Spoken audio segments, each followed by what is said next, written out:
দুটি গুরুত্বপূর্ণ প্রশ্ন এসেছে। অনেক যুবকদের দেখা যায় 5 ওয়াক্ত নামাজ পড়ে, আবার বেগানা নারীর সঙ্গে হারাম রিলেশনে লিপ্ত থাকে। অনেক যুবক এটা মনে করে তাকে তো এমনিতেই বিয়ে করব, তাহলে প্রেম করলে সমস্যা কোথায়? আগে সবাই পড়েন লা হাওলা ওয়ালা কুওয়াতা ইল্লা বিল্লাহ। শোনেন, যতক্ষণ আদ্য হয় নাই, যতক্ষণ কালিমা পড়ে কবুল বলা হয় নাই সাক্ষী প্রমাণ ওকিল শরীয়ত সম্মত পন্থায়, ততক্ষণ তার সাথে আপনার উঠা বসা চলাফেরা খাওয়া দাওয়া বেগানার সামনে ইসলাম হারাম করেছে।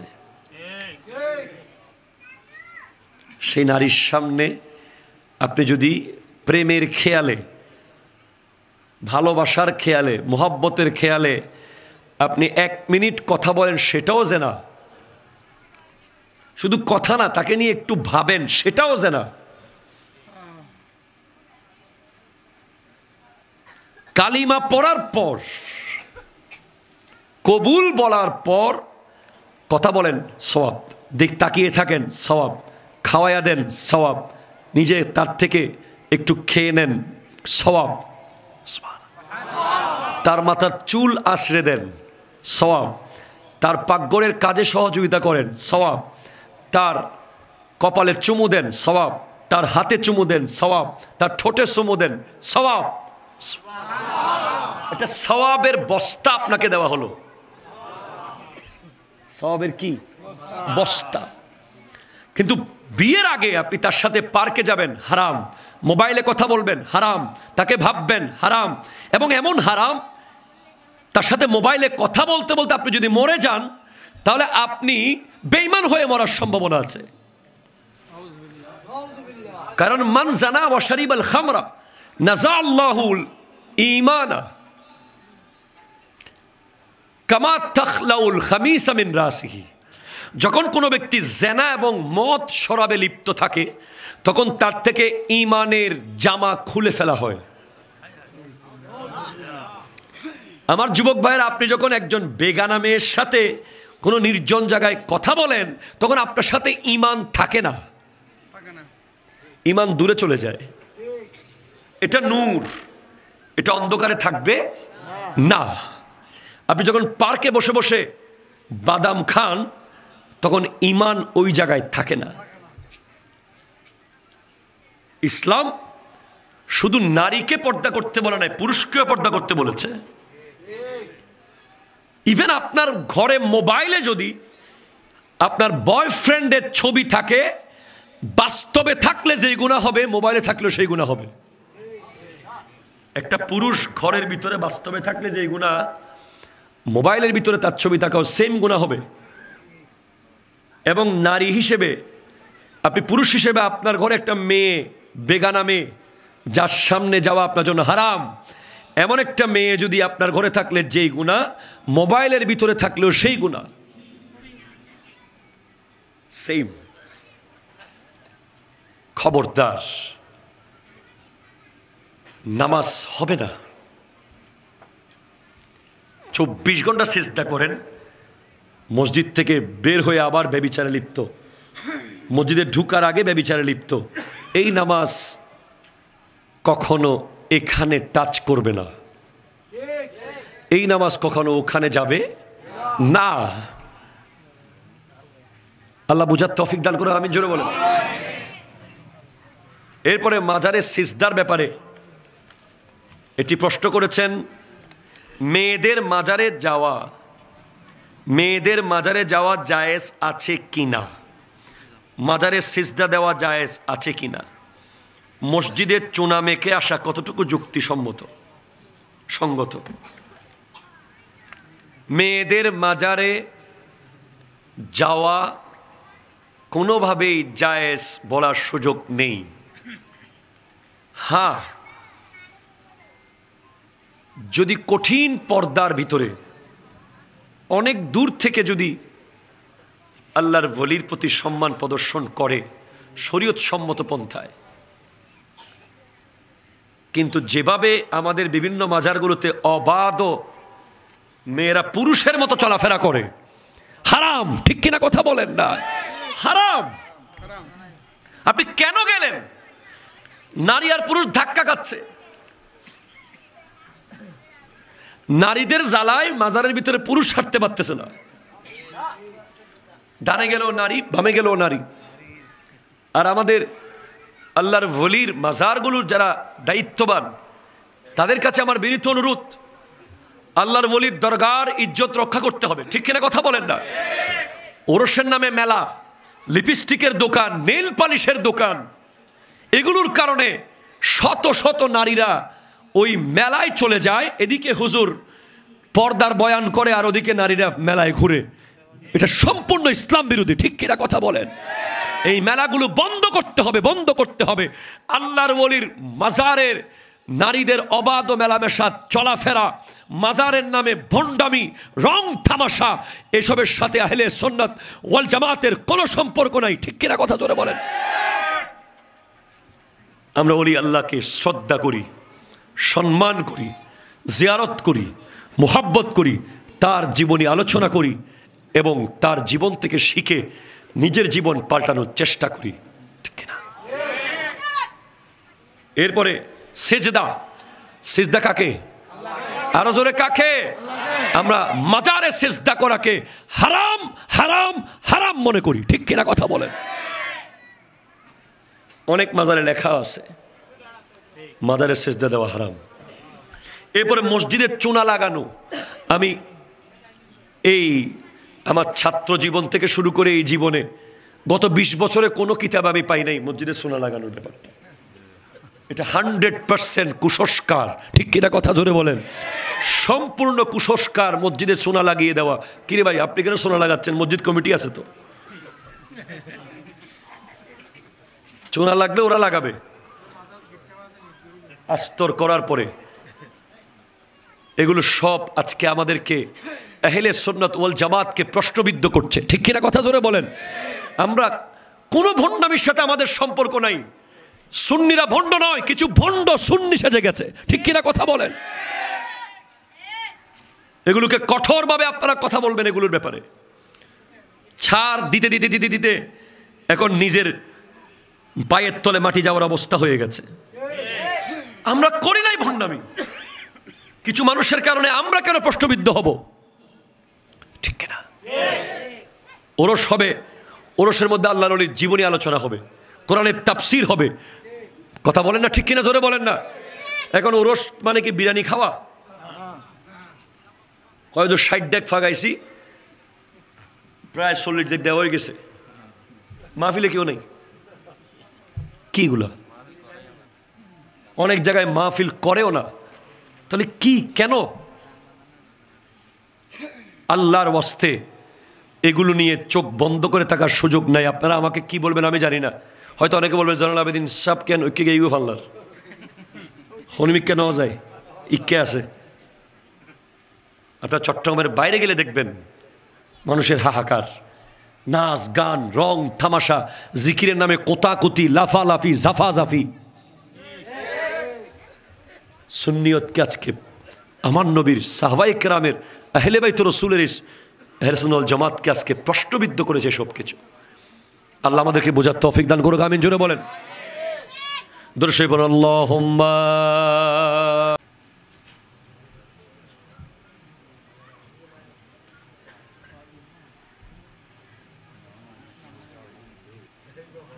একজন যুবকের কতটুকু সামর্থ্য থাকলে বিয়ে করতে পারবে?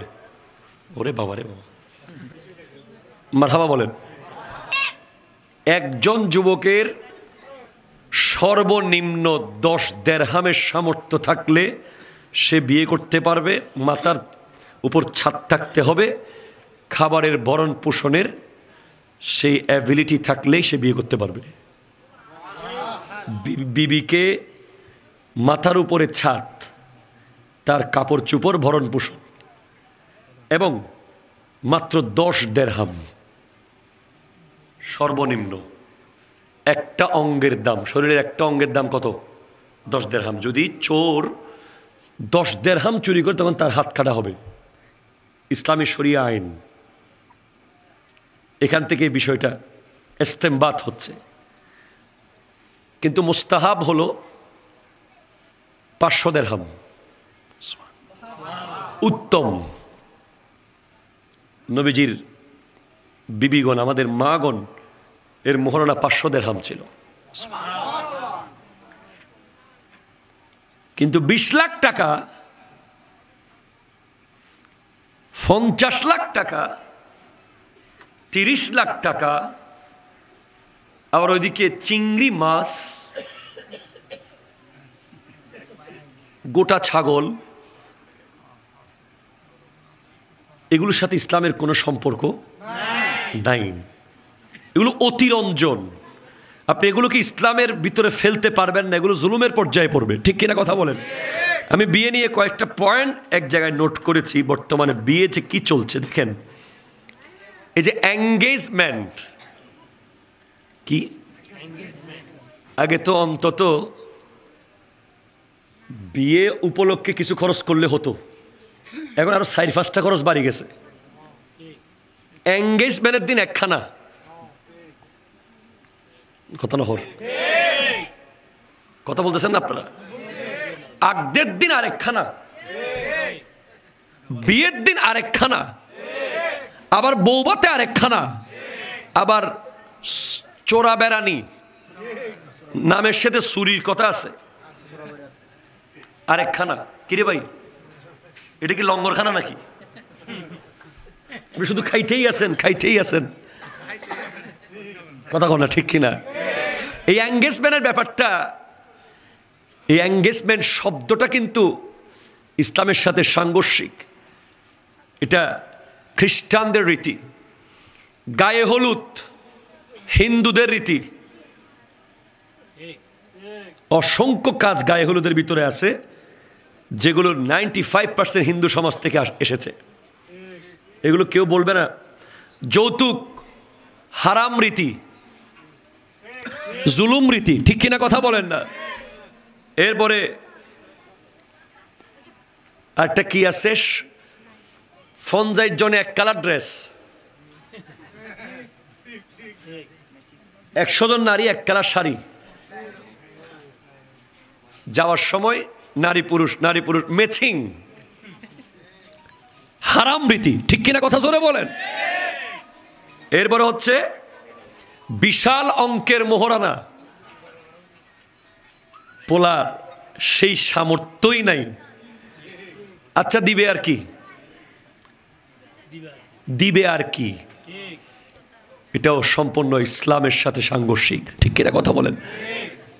এই মোহরানার অনেক কোনো ঠিক ঠিকানা থাকে না, পরে দিছে কি দেয় নাই।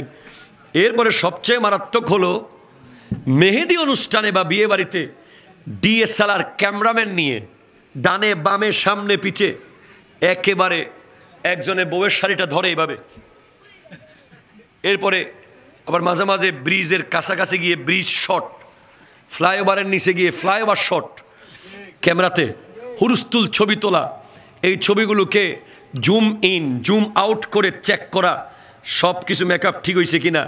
এই সবগুলো হলো ইসলামের সাথে সাংঘর্ষিক। এ ধরনের গায়ে হলুদে নাচ গান, রং তামাশা, নারী পুরুষের অবাধ মেলামেশা।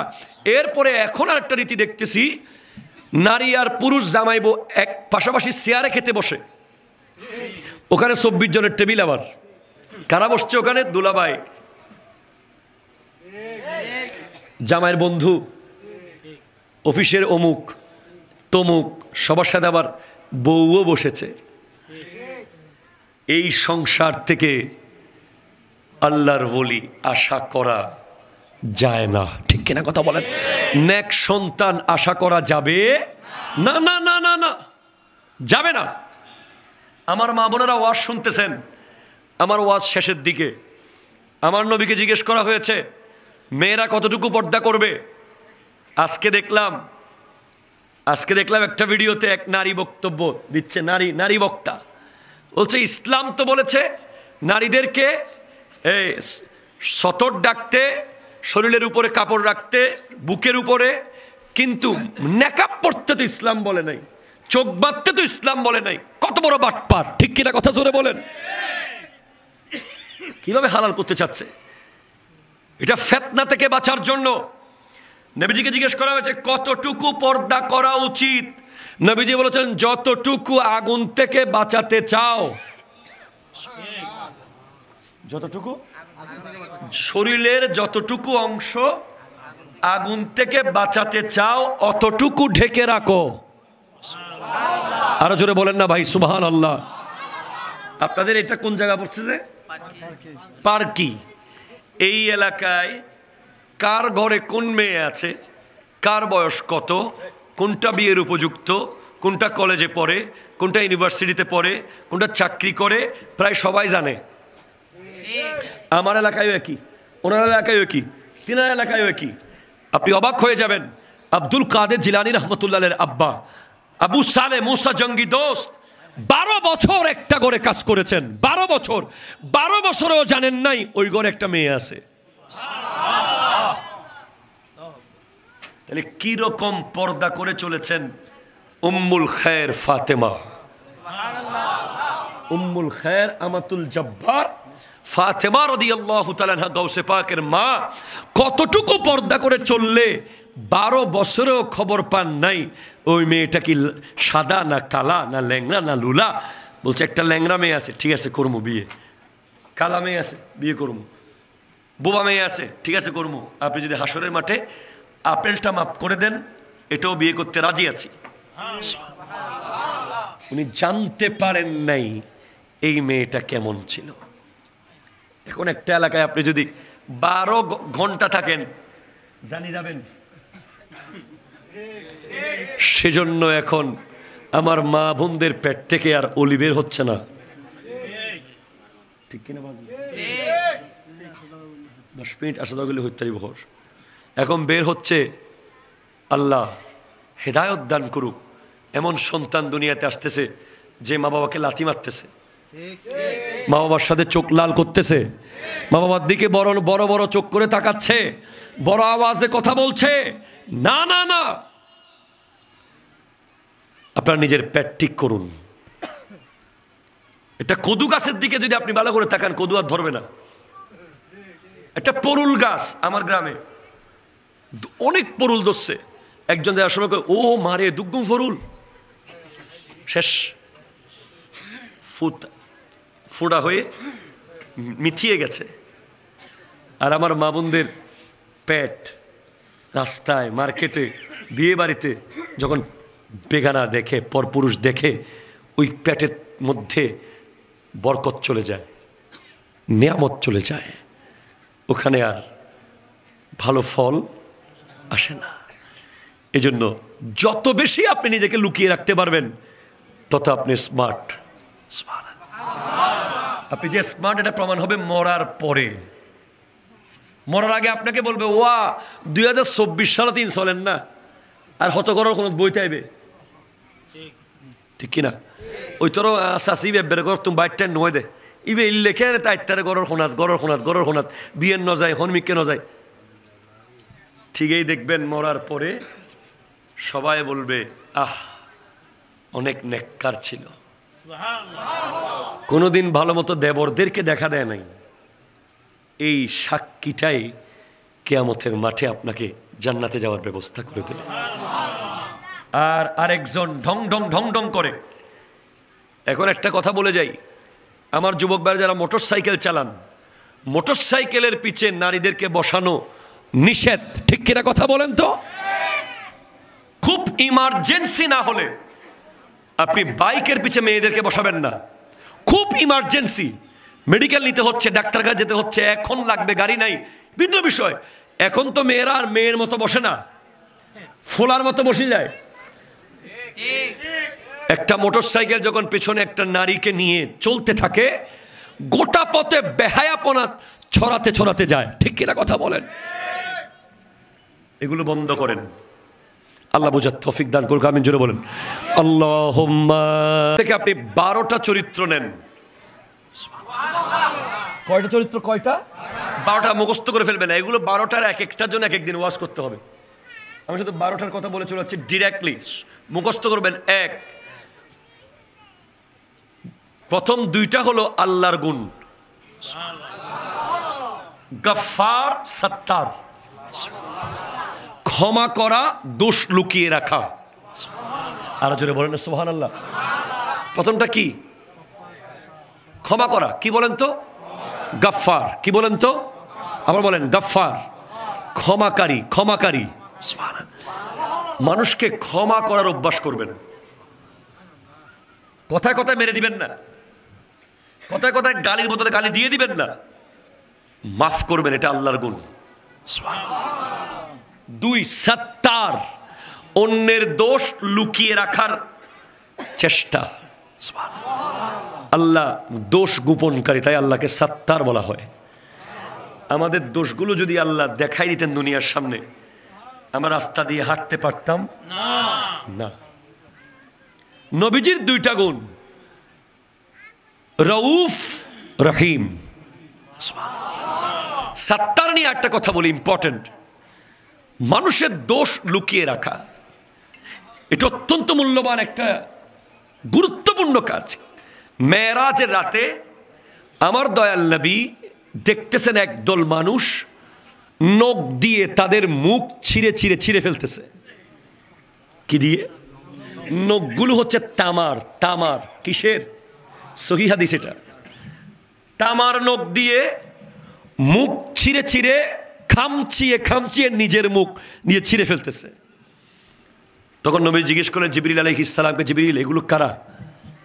বলি ইয়া রাসূলুল্লাহ, তারা দুনিয়াতে আপন ভাইয়ের গোশত খায়। গীবত। কি বলেন না? গীবত, গীবত, গীবত। অগোচরে দোষ বলা, ফেসবুকে দোষ লেখা, চার দোকানে দোষ বলা। এই গীবত যারা করবে তারা জাহান্নামে নখ দিয়ে, তামার নখ, নিজের মুখ খামচিয়ে খামচিয়ে ছিটতে থাকবে, আজীবন এটা করতে থাকবে। মুখ আবার হয়ে যাবে, আবার ছিঁড়ে ফেলবে, আবার হয়ে যাবে, আবার ছিঁড়ে ফেলবে। এটাই তাদের জাহান্নামের শাস্তি। দোষ কারো পেলে তাকে গিয়ে বলবেন, অন্য কোথাও বলে বেড়াবেন না। নবীজির দুটা গুণ, রউফ, রহিম। সহানুভূতিশীল, দয়ালু। সিদ্দিক আকবরের দুইটা গুণ, সাদেক, মুসাদ্দেক। সত্যবাদী, সত্যকে সত্য বলে মেনে নেওয়া। ফারুক আজমের দুইটা গুণ, আদেল, মুকসিত, নীতিবান, স্বজন প্রীতিহীন। সব সময় নীতি। আমার ছেলে দোষ করুক আর আপনার ছেলে করুক, দোষ দোষ। ঠিক কিনা কথা জোরে বলেন না? মুকসিত, স্বজন প্রীতি করবেন না। আমার পোলাকে টেবিলে বসাইলেন, আরেকজনের পোলাকে মাটিতে বসাইলেন। আপনার পোলারে গাড়িতে সিট দিলেন, একজনের পোলা দাঁড় করে রাখলেন না। সবার জন্য ইকুয়াল। ওসমান জুন্নুরাইনের দুইটা গুণ, সাখাওয়াত, ইবাদত। দানশীলতা এবং নামাজ, রোজা, হজ, যাকাত, ইবাদত। মাওলা আলীর দুইটা গুণ, ইলম, সুজাত। আরো জোরে বলেন না ভাই সুবহানাল্লাহ। ইলম হলো জ্ঞান, সুজাত হলো বীরত্ব, বীরত্ব, বীরত্ব। সুতরাং এই 12টা গুণ যদি আপনার জীবনে থাকে, আপনি ওলি হয়ে যাবেন। এগুলো সব আমার নবীর কাছে আছে।